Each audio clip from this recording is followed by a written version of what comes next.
je peux compter sur lui.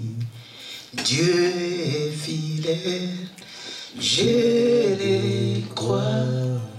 Dieu est fidèle, je le crois.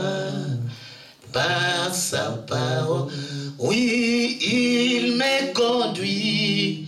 Dieu est fidèle, je vais compter sur lui. Amen. Amen. Dieu est fidèle. Et je bénis la fidélité de Dieu ce soir. C'est sa fidélité qui a fait qu'on soit là ce soir. Il a pu renouveler le souffle de vie sur tout un chacun de nous. Vous avez, n'est-ce pas, la bonne mine, vous êtes en bonne santé. Et que toute la gloire revienne à Jésus. Amen. Amen. Pasteur Didier. Pasteur Didier. Et ta charmante épouse. Merci encore une fois de plus de m'avoir invité pour une énième fois. C'est pas un contrat, mais je me dis c'est un privilège. Le Saint-Esprit qui est passé par vous pour que je vienne encore nourrir les peuples de Dieu par la parole. Que Dieu vous bénisse. Amen.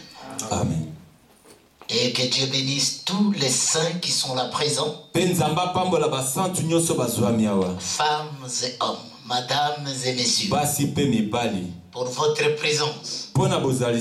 J'imagine combien des impératifs que vous aviez en ces jours. Peut-être tu devais répondre à une fête. Peut-être tu avais un rendez-vous avec un ami, un copain, je veux dire une copine. Mais vous vous êtes dépassé pour répondre à l'invitation du trône. Que le Dieu des esprits, des prophètes et des apôtres vous bénisse. Sachez que votre présence en ces lieux ne sera pas vain. Parce que Dieu a une parole ce soir. Et demain, Dieu a aussi une parole. Amen. Amen. Je disais depuis Paris, qu'est-ce que je vais apporter à ces peuples? Je priais chaque jour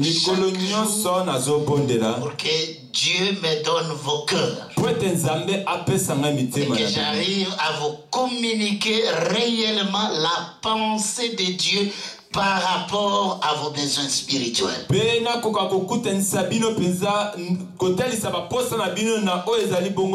Alors comme c'est Dieu qui sonde le cœur et le rein, et il a toute la providence possible, il m'a donné cette parole. Amen. Amen. La première fois que je prêchais dans cette église à Mibon de Lyon, j'avais dit une chose. Et j'étais un apôtre, mais pas un apôtre bénisseur. Mais je suis un apôtre bâtisseur. C'est-à-dire, Dieu m'envoie à travers des nations rien que pour bâtir des vies des gens. C'est comme un maçon qui doit bâtir tout un bâtiment, tout un immeuble, vous imaginez? Et c'est pareil pour moi. Dieu m'a envoyé juste pour bâtir ta vie. J'ai des briques spirituelles avec moi. J'ai du ciment spirituel avec moi. J'ai tout ce qu'il faut pour bâtir la destinée d'une personne. Est-ce que quelqu'un m'entend ce soir? Je veux que tu sois branché parce que quelque chose de surnaturel et d'inhabituel va apparaître dans ta vie. Rappelez-vous, la première fois que je prêchais ici, j'avais parlé sur le réveil spirituel. Je vous ai donné le message de ces deux femmes qui avaient leur bébé et qui dormaient. Et je vous ai dit dans ces messages, le problème de ces deux femmes, elles avaient pour dénominateur commun le sommeil spirituel. Donc si la première femme avait tué son enfant, c'était à cause du sommeil. Et la deuxième femme, si on lui avait volé son bébé, c'était à cause du sommeil. Alors le sommeil est trop dangereux pour un chrétien. Or j'avais dit à l'époque, la femme était le prototype de l'église. L'église qui va dormir. L'église que vous êtes. Si vous allez dormir, on va vous voler tout ce que vous avez de précieux. Alors nous devons éviter les sommets spirituels. Quand tu étais en Afrique, tu pouvais bien prier. Tu pouvais bien jeûner. Mais depuis que tu es en France, je ne sais pas moi qu'est-ce que tu fais né en France. Vous pensez que la France c'est le paradis, c'est les cieux. Quand on dit allons à l'église, écoute maman, moi avec ces histoires d'église, machin, tout ça, développer des français pour intimider des gens. Mais sachez qu'un jour, Jésus apparaîtra et le jugement de Dieu va être sévère. Est-ce que je parle à quelqu'un? Rappelez-vous que je suis un apôtre bâtisseur, ça dit je parle à tout le monde.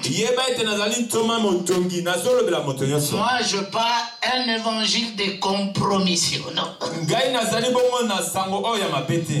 Oh, est-ce que quelqu'un peut me dire Amen? Amen. Je me disais quand je suis arrivé en France, je me disais que tout le monde allait me haïr, tout le monde allait me tuer. Mais curieusement, tout le monde commence à me dire, le genre de message que tu prêches, on n'a jamais entendu ça en France.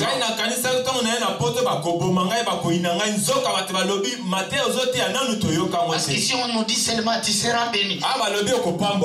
Comment? Tu seras béni comment, frère? Qu'est-ce que la bénédiction? Quand vous parlez de la bénédiction, c'est quoi? Parce que même celui qui vend de la drogue, entre guillemets, il est béni. Si tu n'as pas Jésus, tu ne le connais pas, tu ne le sers pas, tu n'es pas béni. Vous savez, dans les jours qui vont venir, on va vous démontrer les secrets. Pour voir la main de Dieu. Quelqu'un qui est stérile ici, tu n'as pas besoin d'aller pleurer derrière des médecins du jour. Tous les principes sont dans la parole de Dieu. Parce que Dieu dit, vous allez me servir. Et en me servant, dans ta maison, dans ta vie, dans ton ventre, il n'y aura ni femme stérile. C'est-à-dire lorsqu'on se met à servir Dieu, les enfants viendront automatiquement dans ton ventre. Si tu es un homme, tu manques la force virile, Dieu va te donner cette force.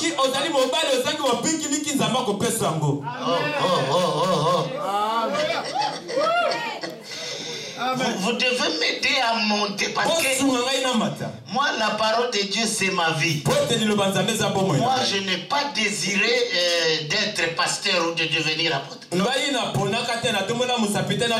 je dis à Dieu, quand il me faut prêcher, il faut des précisions. Je priais au bureau, je disais, j'ai besoin de la précision de la parole. Et je prie autorité, toi tu chasses seulement les démons, mais moi dans ma vie, je chasse l'esprit de l'erreur, de l'hérésie. Ça dit, j'aime pas prêcher les erreurs. Parce que les enseignants de la parole seront jugés sévèrement. Oh, est-ce que je parle à quelqu'un? Quelque chose est en train d'apparaître. Je suis en train de préparer le terrain. Ça, c'est la grâce que Dieu m'a fait. Vous savez, la Bible, tout le monde peut en avoir. Tout le monde peut lire la parole de Dieu. Mais ce n'est pas donné à tout le monde d'interpréter la parole. Le bien-aimé Zaïwa congolais, c'est tout le monde qui interprète la parole. Même un fumeur de chambre. Quand vous arrivez au Château Rouge, vous voyez des débats. Même celui qui n'est pas compétent de pouvoir parler sur la Bible. Parler de la Bible n'est pas un problème, mais pratiquer ça, c'est ce qui est important. Vous savez, Samuel était dans la maison du sacrificateur. Et quand Dieu l'appelait, il n'a pas pu discerner que c'était le langage de Dieu. Il a fallu un homme de Dieu pour pouvoir interpréter le langage de Dieu. Nous sommes là ce soir pour interpréter le langage divin. L'unique Éthiopien, avec tout ce qu'il avait, mais il ne pouvait pas interpréter l'Ancien Testament. En train de lire Ésaïe 53, mais il ne comprenait pas. Il était comme un homme qu'on conduisait à l'abattoir, qu'on devait tuer. Il était dans ce texte compliqué. Il lisait, mais il ne comprenait pas.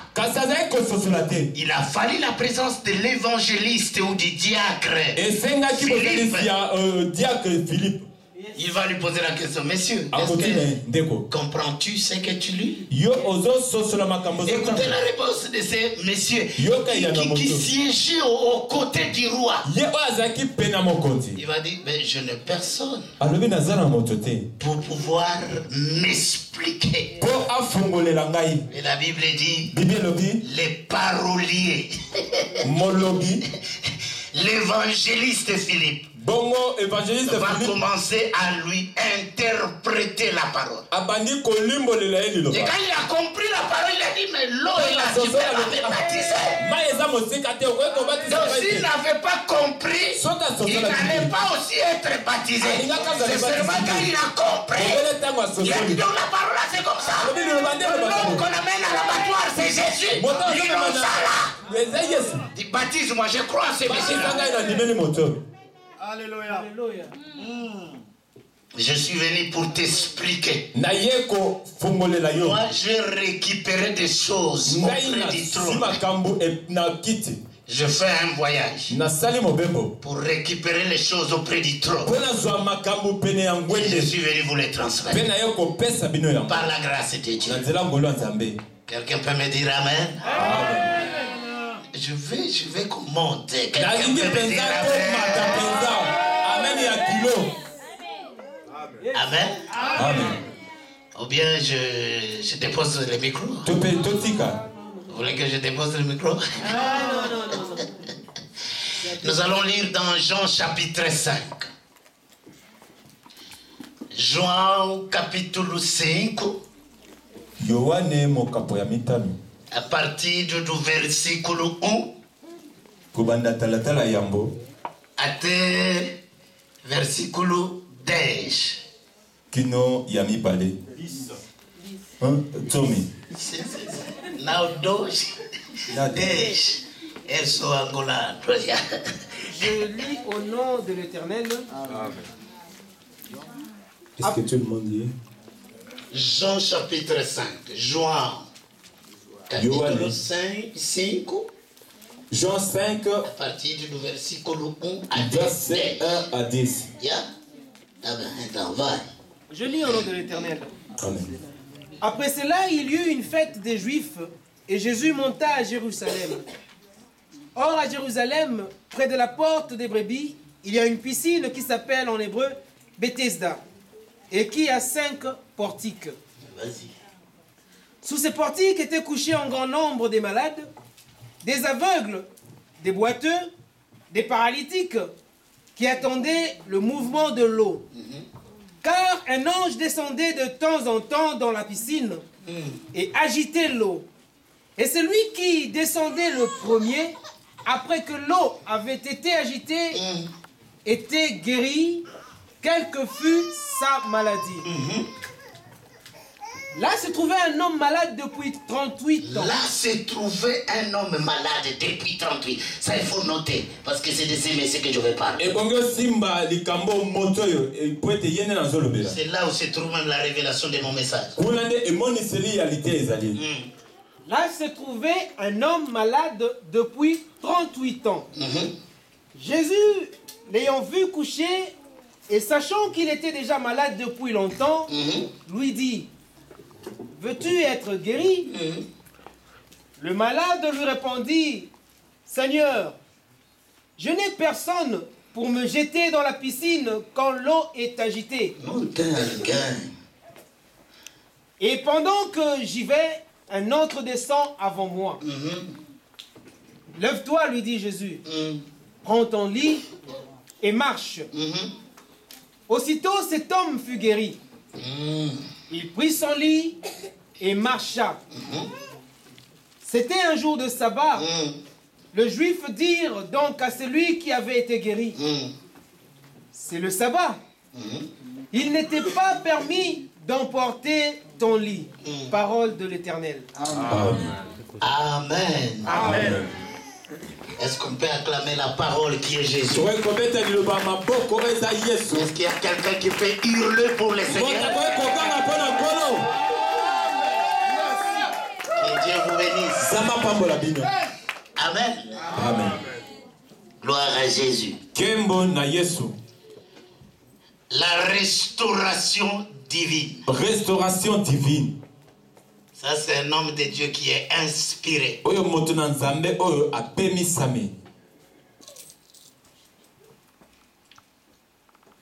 La première fois quand je prêchais,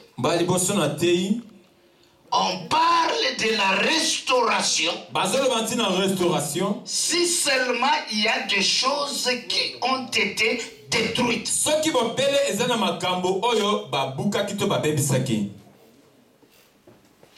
Donc,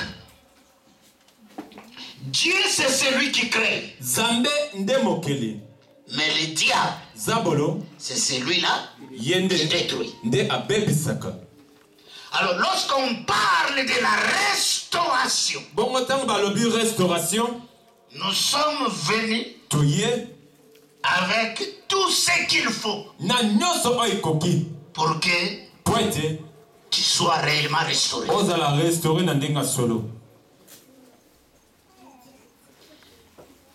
La restauration, c'est un grand thème, c'est un monde vaste. Restauration ezali peza eloko moko ya monene.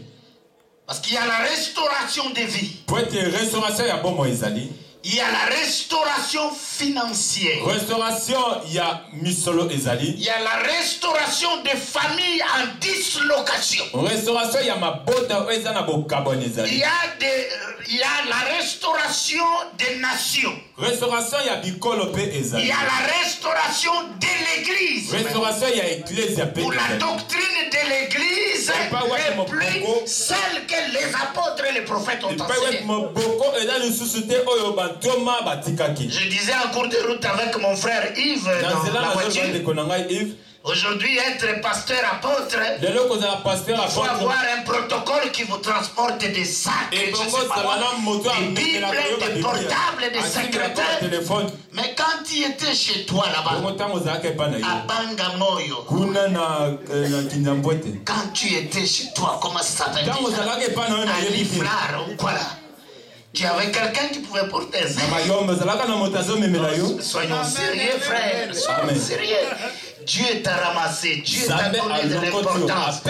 Être prédicateur. Il ne faut pas prendre de tous ces mondes-là comme étant des abrutis. Quand tu es pasteur, il ne faut pas viser avec des filles à autrui. Il ne faut pas viser avec l'église. Amen. Amen. Je ne dis pas que mon fils, le pasteur Matondo, est dans cette ville. Loin de là. Ça, c'est un monsieur correct. Amen. Amen. Parce qu'il y a beaucoup de pasteurs aujourd'hui, dès qu'il est pasteur, ça c'est protocole de sécurité.